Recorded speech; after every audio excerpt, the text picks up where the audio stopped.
السلام علیکم ورحمۃ اللہ وبرکاتہ۔ بسم اللہ الرحمن الرحیم۔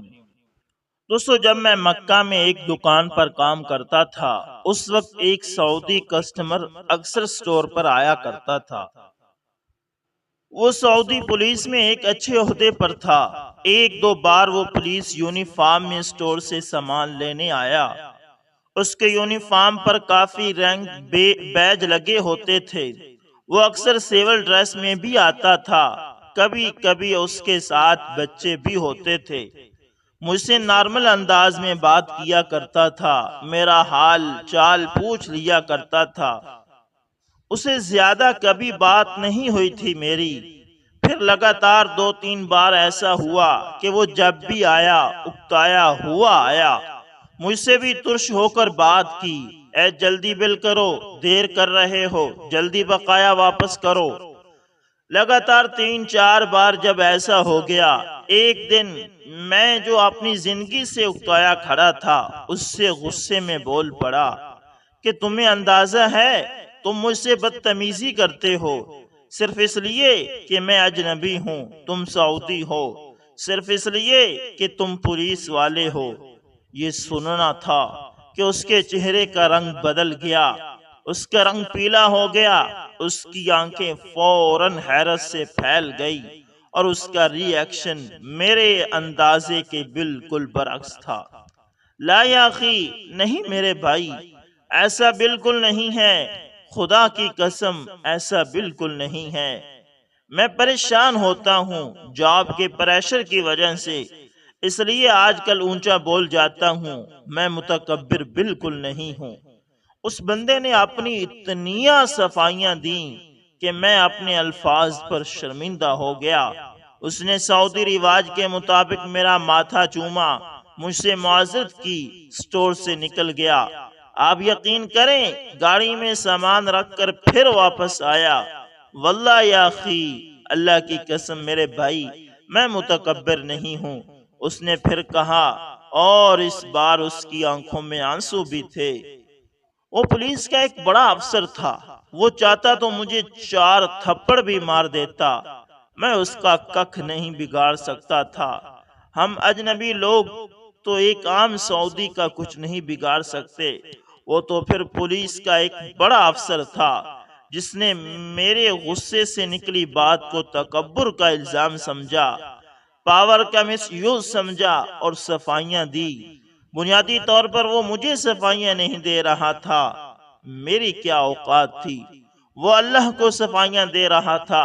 وہ حقوق العباد کی خلاف ورزی سے ڈرا ہوا تھا کہ کہیں واقعی ایسا تو نہیں کہ میں سعودی ہونے اور وردی کے اکڑ میں متکبر ہو گیا ہوں۔ اس کے بعد وہ شخص جب بھی سٹور پر مجھ سے ملا، ہمیشہ خوش اخلاقی سے ملا، ہمیشہ مجھ سے شفقت سے پیش آیا۔ یقیناً یہی ہیں وہ عباد الرحمن جو زمین پر ایسا چلتے ہیں، جھک کر رہتے ہیں، عاجزی میں رہتے ہیں، اور جب کوئی مجھ جیسا جاہل ان سے الجھنا چاہے تو وہ قالوا سلاما کرنی کترا دیتے ہیں۔ اور قرآن نے انہی کے بارے میں کہا تھا، وَعِبَادُ الرَّحْمَنِ الَّذِينَ يَمْشُونَ عَلَى الْأَرْضِ هَوْنًا وَإِذَا خَاطَبَهُمُ الْجَاهِلُونَ قَالُوا سَلَامًا۔ دوستو، اسی طرح ایک مرتبہ ڈاکٹر محمد اقبال مسعولینی صاحب سے میری ملاقات ہوئی تو دوران گفتگو حضور اقدس صلی اللہ علیہ وسلم کی اس پالیسی کا ذکر کیا کہ شہر کی آبادی میں غیر ضروری اضافے کے بجائے دوسرے شہر آباد کیے جائیں۔ مسعولینی نے یہ سن کر مارے خوشی کے اچھل کر کہنے لگا، شہری آبادی کی منصوبہ بندی کا اس سے بہتر حل دنیا میں موجود ہی نہیں ہے۔ آج سے 1400 سال پہلے حضور صلی اللہ علیہ وسلم نے حکم دیا تھا کہ مدینہ کی گلیاں کشادہ رکھو، گلیوں کو گھروں کی وجہ سے تنگ نہ کرو، ہر گلی اتنی کشادہ ہو کہ 2 لدے ہوئے اونٹ آسانی سے گزر سکیں۔ 1400 سال بعد آج دنیا اس حکم پر عمل کر رہی ہے۔ شہروں میں تنگ گلیوں کو کشادہ کیا جا رہا ہے۔ آپ صلی اللہ علیہ وسلم نے حکم دیا تھا کہ مدینہ کے بالکل درمیان میں مرکزی مارکیٹ قائم کی جائے، اسے سوق مدینہ کا نام دیا گیا تھا۔ آج کی تہذیب یافتہ دنیا کہتی ہے کہ جس شہر کے درمیان مارکیٹ نہ ہو وہ ترقی نہیں کر سکتا۔ آپ صلی اللہ علیہ وسلم نے فرمایا تھا، یہ تمہاری مارکیٹ ہے، اس میں ٹیکس نہ لگاؤ۔ آج دنیا اس نتیجے پر پہنچی ہے کہ مارکیٹ کو ٹیکس فری ہونا چاہیے۔ دنیا بھر میں ڈیوٹی فری مارکیٹ کا رجحان فروغ پا رہا ہے۔ آپ صلی اللہ علیہ وسلم نے سود سے منع فرمایا تھا۔ آج پوری دنیا میں فری ربا انڈسٹری فروغ پا رہی ہے۔ آپ صلی اللہ علیہ وسلم نے ذخیرہ اندوزی سے منع کیا تھا۔ آج دنیا اس حکم پر عمل کرتی تو خوراک کا عالمی بحران کبھی پیدا نہ ہوتا۔ آپ صلی اللہ علیہ وسلم نے فرمایا تھا، سٹے سے نفع نہیں نقصان ہوتا ہے۔ آج عالمی مالیاتی بحران نے اس کی کلی کھول کر رکھ دی ہے۔ آپ صلی اللہ علیہ وسلم نے صحابہ کرام رضوان اللہ علیہم اجمعین کو منع کیا تھا کہ درختوں کو نہ کاٹو، کوئی علاقہ فتح ہو تو بھی درختوں کو آگ نہ لگاؤ۔ آج ماحولیاتی آلودگی دنیا کا دوسرا بڑا مسئلہ ہے۔ عالمی درجہ حرارت بڑھ رہا ہے، گلیشیئر پگھل رہے ہیں، گرمی بڑھ رہی ہے۔ یہ سب کچھ درختوں اور جنگلات کی کمی کی وجہ سے ہو رہا ہے۔ ایک شخص نے مدینہ کے بازار میں بھٹی لگا لی۔ حضرت عمر رضی اللہ تعالیٰ عنہ نے اسے کہا، تم بازار کو بند کرنا چاہتے ہو، شہر سے باہر چلے جاؤ۔ آج دنیا بھر میں انڈسٹریل علاقے شہروں سے باہر قائم کیے جا رہے ہیں۔ رسول اللہ صلی اللہ علیہ وسلم نے مدینہ کے باہر محی النقی نامی سیرگاہ بنوائی، وہاں پیڑ پودے اس قدر لگوائے کہ وہ تفریح گاہ بن گئی۔ گاہے گاہے رسول اللہ صلی اللہ علیہ وسلم خود بھی وہاں آرام کے لیے تشریف لے جاتے۔ آج صدیوں بعد ترقی یافتہ شہروں میں پارک قائم کیے جا رہے ہیں۔ آج کل شہریوں کی تفریح کے لیے ایسی تفریح گاہوں کو ضروری اور لازمی سمجھا جا رہا ہے۔ آپ صلی اللہ علیہ وسلم نے مدینہ طیبہ کے مختلف قبائل کو جمع کر کے میثاق مدینہ تیار کیا تھا۔ 52 دفعات پر مشتمل یہ معاہدہ دراصل مدینہ کی شہری حکومت کا دستور العمل تھا۔ اس معاہدے نے جہاں شہر کی ترقی میں کلیدی کردار ادا کیا، وہیں خانہ جنگیوں کو ختم کر کے مضبوط قوم بنا دیا۔ آج ہمارا سب سے بڑا مسئلہ یہی خانہ جنگی ہیں۔ کئی ملک اس آگ میں جل رہے ہیں، اس آگ کو بجھانے کے لیے معاہدوں پر معاہدے کر رہے ہیں۔ مدینہ میں مسجد نبوی کے صحن میں ہسپتال بنایا گیا تھا تاکہ مریضوں کو جلد اور مفت علاج مہیا ہو۔ آج ترقی یافتہ ممالک میں علاج حکومت کی ذمہ داری سمجھا جاتا ہے، ماہانہ چیک اپ مفت کیے جاتے ہیں۔ مسجد نبوی کو مرکزی سیکٹریٹ کا درجہ حاصل تھا۔ مدینہ بھر کی تمام گلیاں مسجد نبوی تک براہ راست پہنچتی تھی تاکہ کسی حاجت مند کو پہنچنے میں دشواری نہ ہو۔ آج ریاست کے سربراہ اعلیٰ کی رہائش گاہ میں اس بات کا خصوصی خیال رکھا جاتا ہے۔ آج سے صدیوں پہلے آپ صلی اللہ علیہ وسلم نے حکم دیا تھا کہ فجر کے بعد اور عصر کے بعد سونا نہیں چاہیے، یہ صحت کے لیے نقصان دہ ہوتا ہے۔ آج پوری دنیا اس کو مان رہی ہے کہ ان اوقات میں سونا طبی لحاظ سے انسانی صحت کے لیے نقصان دہ ہے۔ جدید سائنس کہتی ہے کہ ان اوقات میں مستقل سونے کی عادت اپنانے والوں کو 9 مہلک بیماریاں لگ جاتی ہیں۔ اگر ان اوقات کو ان اوقات میں ورزش کی جائے تو صحت پر مثبت اثرات مرتب ہوتے ہیں۔ آپ صلی اللہ علیہ وسلم نے فرمایا تھا کہ رات کو جلدی سونا چاہیے، عشاء کے بعد فضول گپ شپ سے منع فرمایا تھا۔ آج پوری دنیا مان رہی ہے کہ رات کو جلدی سونا صحت کے لیے انتہائی ضروری ہے۔ ڈپریشن کی ایک بڑی وجہ رات دیر تک جاگنا بھی ہے۔ آپ صلی اللہ علیہ وسلم نے فرمایا تھا کہ کھانا پینا سادہ رکھیں اور تھوڑی سی بھوک رکھ کر کھایا کریں۔ آج پوری طبی دنیا مانتی ہے کہ سادہ خوراک سے صحت بہتر ہوتی ہے اور زیادہ کھانے سے معدے خراب ہوتے ہیں اور بیسوں بیماریاں جنم لیتی ہیں۔ آپ صلی اللہ علیہ وسلم نے فرمایا تھا کہ سیدھے ہاتھ سے کھایا کرو اور ہر اچھا کام دائیں ہاتھ سے کیا کرو۔ آج پوری دنیا مان رہی ہے کہ سیدھے ہاتھ سے کھانے اور کام کرنے چاہیے۔ ماخذ سیرت رسول صلی اللہ علیہ وسلم کا اصل پیغام۔ اللہ اکبر، اللہ اکبر۔ دوستو اسی طرح حضرت ابو ہریرہ رضی اللہ تعالی عنہ فرماتے ہیں کہ رسول اللہ صلی اللہ علیہ وسلم نے فرمایا، اللہ تعالیٰ قیامت کے روز فرمائے گا، اللہ تعالیٰ قیامت کے روز فرمائے گا، کہاں ہیں وہ لوگ جو میری عظمت اور جلال کی وجہ سے، یعنی جو اللہ کی عظمت اور اللہ تعالیٰ کے جلال کی وجہ سے آپس میں محبت کرتے تھے، آج جبکہ میرے سائے کے سوا کہیں سایہ نہیں ہے، میں انہیں اپنے سایہ رحمت میں جگہ دوں۔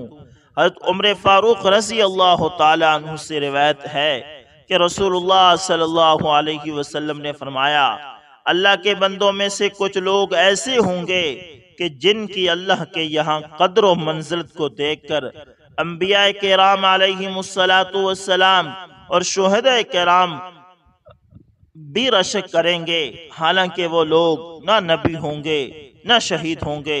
صحابہ کرام رضوان اللہ علیہم اجمعین نے سوال کیا، یا رسول اللہ صلی اللہ علیہ وسلم، ہمیں بتایا جائے کہ وہ نیک بخت اور سعادت مند لوگ کون ہوں گے؟ رسول اکرم صلی اللہ علیہ وسلم نے ارشاد فرمایا، وہ لوگ ہیں جو اللہ تعالیٰ کی ہدایت کی وجہ سے آپس میں الفت اور محبت رکھتے ہیں، حالانکہ ان میں قرابت داری بھی نہیں ہے اور نہ کوئی مالی مفاد ہے، ان کے پیش نظر کوئی مالی مفاد نہیں ہے۔ اللہ کی قسم، ان کے چہرے قیامت کے دن نورانی ہوں گے بلکہ سراسر نور ہوں گے۔ جب لوگ قیامت کے روز حساب و کتاب سے ڈر رہے ہوں گے، اس وقت وہ بے خوف اور مطمئن ہوں گے اور دوسرے لوگوں کی طرح وہ کسی قسم کے رنج و غم سے دوچار نہ ہوں گے۔ پھر آپ صلی اللہ علیہ وسلم نے قرآن کریم کی یہ آیت پڑھی، الا ان اولیاء اللہ لا خوف علیہم ولا هم یحزنون، سنو جو اللہ کے دوست ہیں نہ انہیں کوئی خوف ہے اور نہ وہ غمگین ہوں گے۔ اللہ اکبر، اللہ اکبر۔ دوستو اسی طرح حضرت ابو ایوب انصاری رضی اللہ تعالی عنہ بیان کرتے ہیں کہ رسول اللہ صلی اللہ علیہ وسلم نے فرمایا، آدمی کے لیے یہ جائز نہیں ہے کہ اپنے بھائی سے 3 دن سے زیادہ ترک کلام کرے۔ ایسا نہ ہو کہ 2 مسلمان بھائی آمنے سامنے ہوں تو ایک ادھر کو منہ پھیر لے اور دوسرا دوسری سمت رخ کر لے، ان دونوں میں سے بہتر وہ ہے جو سلام میں پہل کرے۔ حضرت ام کلثوم بنت عقبہ بن ابی معیط رضی اللہ تعالی عنہا کہتی ہیں کہ میں نے رسول اللہ صلی اللہ علیہ وسلم کو یہ فرماتے ہوئے سنا کہ وہ شخص جھوٹا نہیں ہے جو لوگوں میں صلح کرانے اور اصلاح کی غرض سے ایک دوسرے کو اچھی بات پہنچائے، یعنی دروغ مسنت امیز سے کام لے۔ مسلم کی روایت میں یہ اضافہ ہے کہ حضرت ام کلثوم رضی اللہ تعالی عنہا نے بیان کیا کہ میں نے نبی صلی اللہ علیہ وسلم کو 3 مواقع پر ایسی بات کی رخصت عطا فرماتے سنا جسے لوگ جھوٹ میں داخل سمجھتے ہیں۔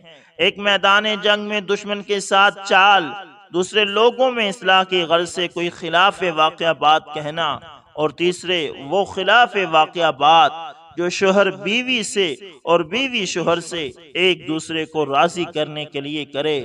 ابن عمر رضی اللہ تعالی عنہما بیان کرتے ہیں کہ ایک روز رسول اکرم صلی اللہ علیہ وسلم نے منبر پر کھڑے ہو کر بلند آواز سے فرمایا، اے لوگو جو زبان سے ایمان لائے ہو لیکن ایمان ابھی تمہارے دلوں میں پوری طرح اترا نہیں ہے، مخلص مسلمانوں کو ستانے، انہیں آر دلانے، شرمندہ کرنے اور ان کے چھپے ہوئے عیبوں کے پیچھے پڑنے سے باز رہو، کیونکہ جو شخص اپنے مسلمان بھائی کی کمزوریوں کی ٹو لگاتا ہے اللہ تعالیٰ اس کے لیے یہی رویہ اختیار فرماتے ہیں، اور جس کسی کی کمزوری پر اللہ کی نظر ہو وہ اسے زہر فرما دیتا ہے، چاہے وہ کسی محفوظ مقام میں جا بیٹھے۔ اللہ اکبر، اللہ اکبر۔ دوستو اسی طرح حضرت